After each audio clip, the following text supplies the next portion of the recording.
Happy Thursday, Liberty North, and welcome to your game day edition of KNET.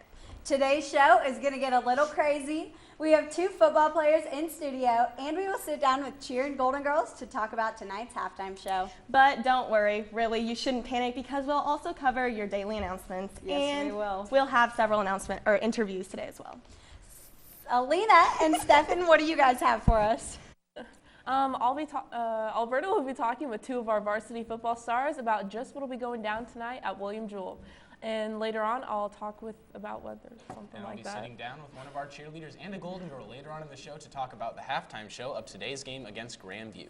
Well, let's go ahead and get this party started. Your Net News starts now.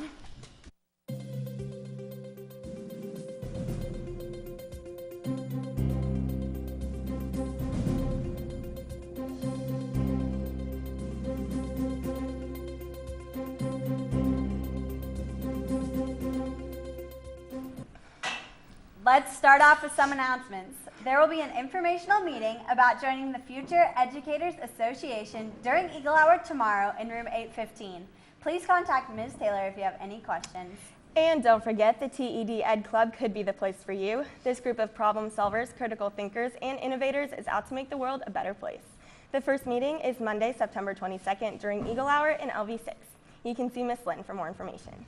All right, now it's time to talk about something super important, Alberta. Tell me about next week. All right, well, starting out the Homecoming Spirit Week, Monday is Meet the Fleet Day, so wear red, white, and blue to school. And Tuesday is Take to the Sea, so come to school decked out in all of your nautical and boating attire. Wednesday is Walk the Plank, so come to school sporting your pirate attire or blackout. And Thursday is a day in paradise, so wear all of your tropical attire. And last but not least, Friday is the Sea of Navy, so come to school in your homecoming t-shirt or just wear navy. I know I will be dressing up for the Spirit Week as well as Alberta and the rest of our KNET crew, so I hope to see you dressed up as well.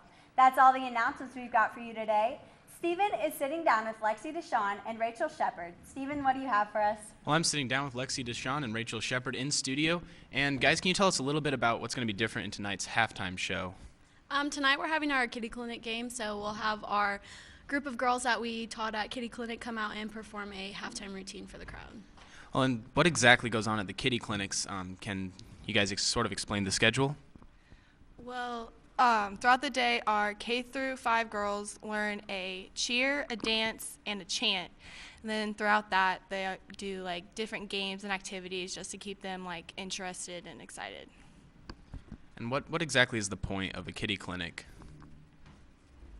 The point of the Kitty Clinic is just to give them an inside look on what they could be doing in the future and to kind of get them ready and excited to move on in their life. And is it ever difficult to control the kids and they ever get a little crazy? Sometimes it's a little difficult because they kind of just want to do their own thing. I mean, they're little kids, so they're crazy all over the place, but we keep them busy with games and try to keep it fun for everyone. Well, it sounds fun. And what's your favorite thing about kitty clinics? My favorite thing is just watching the girls out at halftime and seeing their faces light up when they just get to go out and perform in front of a big crowd. I think mine is just getting to interact with all of them. They all have such vibrant spirits that it just makes my day better. Well, it sounds like it'll make everybody's day better tonight. And thank you, Lexi and Rachel, for coming in today. Sounds like it'll be great. Let's go over to Alberta with KP and Roman. All right, I'm sitting down with Keandre Pugh and Roman Mendoza, who are two members of the varsity football team, and I just have a couple questions for you guys about tonight's game. Okay, so you boys were on a great winning streak and came out really strong early in the season, but then suffered some tough losses the past 2 games. What's been going on? Well, the past few weeks we've been really flat at practice, and so this week we really focused on boosting the intensity, really focusing on our keys, and just having better preparation for the games. All right, and a lot of people are saying that it looked as if you guys weren't putting much effort out in the second half of this daily game. What would you say to these people? I don't think we didn't put out much effort. I feel like we just came out flat.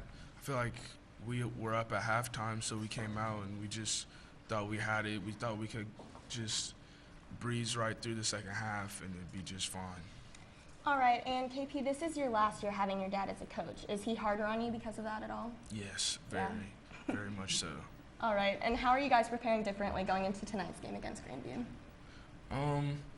We just like practice, we made sure everybody was on point where they were supposed to be. Practice was a little bit more up tempo. We had to make sure everybody was doing the right thing. All right, and then Roman, have you guys been preparing differently at all, being a Thursday game rather than a Friday? No, not really. We prepare the same way each and every week, just like how KP said earlier. We just been focusing, like make sure we focus on our keys and have an upbeat practice. All right, thanks for sitting down with me today, guys, and good luck in tonight's game. Alina, what do you have for us on weather today? Thanks, Alberta, and good luck to the football team tonight. For this afternoon, we're looking at mostly cloudy skies and possible showers and thunderstorms with a high near 74 degrees. Closer to kickoff for the first Thursday football game of the season, we're looking at partly cloudy skies, a little wind, and a low around 61. Friday, temperatures start to pick back up with mostly sunny skies and a high near 82 degrees. Later that night, we're looking at a low around 69. Hope to see you all at our football game, and that's all I have for you today. Abby, back to you. All right, guys, I'm sitting down with everybody, and I have a little surprise for you all. We are going to play Battle of the Sexes, and we are going to test you guys' cheer and dance knowledge and your football knowledge. So without looking at my computer, because they will see you two, so don't look at it. But my first question is for the girls. What is it called when a quarterback or player on offense gets sacked or tackled in their own end zone? A sack? Wait, repeat the question. What is it called when a quarterback or other player on offense gets sacked or tackled in their own end zone? Something bad. Is that your final answer? I think so. Well, that would be wrong. It is actually a safety. All right, boys, what number do dancers count to when they are practicing a routine without music? 8. That was good. Good job. It is 8. All right, girls. Who is number 16 and number 2 on Liberty North football team? Austin's number 2. And Mitchell Miller is number 16. Nice. You're right. Boys, what is a bump like this that the girls wear in their hair technically called? Oh. A bump. I don't know. Okay, it's actually a poof. It's pretty simple. It's a poof. Girls, who won the last Super Bowl? The Seahawks. Yeah, you're right. That is the Seahawks. Boys, finish this sentence. Clap your hands, stomp your feet. We're gonna Rock to the Eagle beat. That was good. And girls, your last question. How many points is a drop kick worth?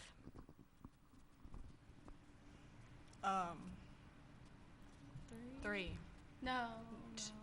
Like after a touchdown? I just know a 1. drop kick. 1. I didn't write the question. 1. 1. 1. No, it's actually 3. You guys were right at first. Boys, what are the shorts called that cheer and dance are required to wear underneath their uniforms? Spankies. That would be right. Good job. And with that, I think the boys won. And that is all we have for today. Don't forget, if you guys have anything you want to see on the broadcast, you can tweet us at KNET News or check it out for some on-air possibilities coming up later this year. We'll be back on air tomorrow with all of your essential Liberty North news for over the weekend. That's everything we have for you today. We are KNET News, and we will catch you on the north side.